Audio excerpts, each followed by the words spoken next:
Why we've asked you in mostly is because we want to talk about how physical health and well-being impacts our mental health and well-being. At Hill Sanctuary House, we focus a lot on the mind, body, soul approach to healing. And we can't go past that without looking at exercise and nutrition and how that impacts the way we think and feel, because that's kind of like what we're doing majority of the time. We talk about therapy and other support systems that we have, which are very important, but we need to look at our lifestyle choices that help us function at our best mentally and emotionally. What have you seen in your line of work that supports that or doesn't? No, I think it definitely does. I think, first, I'm honoured to be part of this podcast. I think it's amazing what you guys are doing. I've been listening in and a wealth of knowledge. So I look forward to continuing being part of this podcast. I think if you talk about physical health and mental health and emotional health, I think we can add a few layers to that and talk about spiritual health as well. And I think a combination of those four have a direct impact on how we feel. And I think when we talk about physical health, there is scientific evidence. We can always talk about the impact that exercise has from a scientific perspective, release of endorphins, we sleep better, build muscle, heart functions better. We understand the science components, but there are other aspects to physical health and the undertaking of physical health that can help us emotionally as well.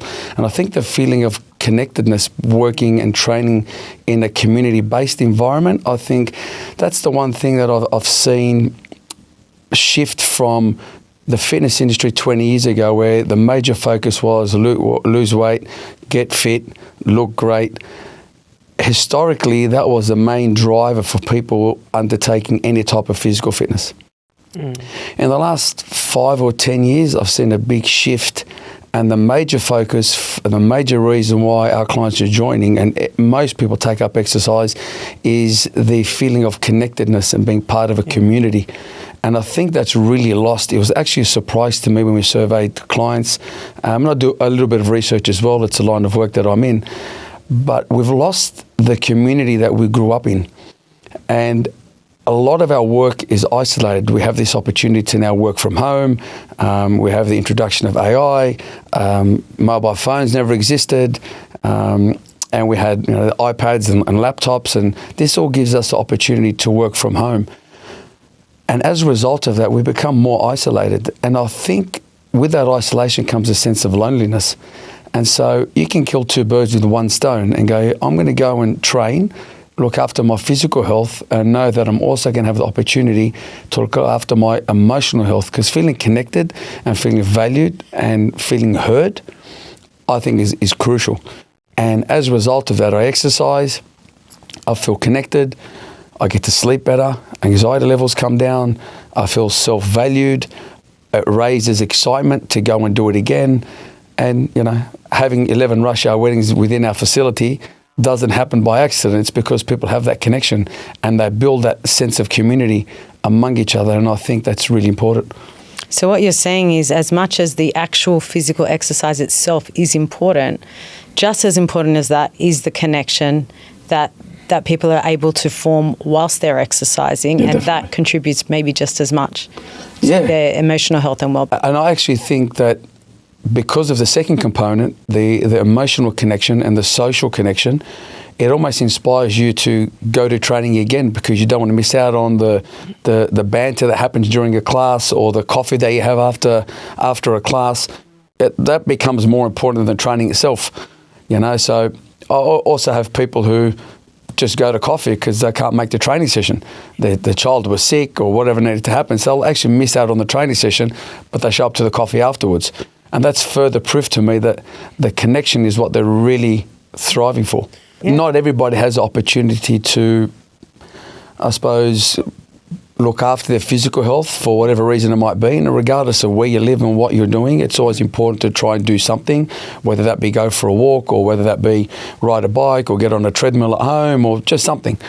But when you do it with somebody, it's always easier. Yeah. And in fact, there's a 50% increase in success when you do it with somebody. And then when you do it with 3 or 4 or 5, it can only be positive.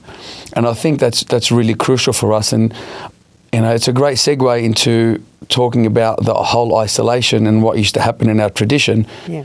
I remember frequently, almost every weekend after we played football, as a family, we all played at different age groups. We'd always be over our grandmother's house straight after. And it was a simple meal, sometimes a cheese and tomato sandwich, but would be in the backyard for hours. Go for a walk around the block, kick the ball in the backyard, replicate games of soccer, play hide and seek, play touch, whatever it might be. But it was 4 hours of family time.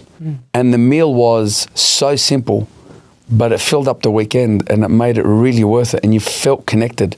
I just don't know how often that happens now. How often are we getting together as an immediate family or as a community or as a village community, getting together and I suppose sharing ideas and sharing experiences and food recipes and what's trending lately.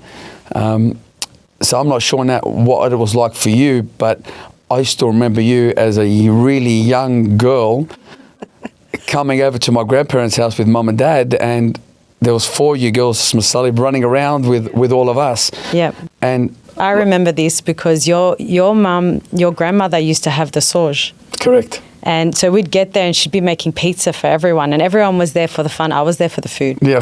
I was like, this is Really? amazing. But we're all from the same village, so this is a little Yes, this is a Hatchie's gathering, everyone. Yeah, it is. But I think what you're saying is that, yes, I remember my childhood to be full of connection. And then as I got into young adulthood and career and family and the rest of it, it did start to dissipate a little bit.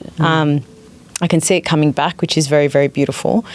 But I think what you're saying is that connectedness is a very vital part of well-being, regardless whether it's mental, physical, spiritual, emotional. Connectedness is the anchor point.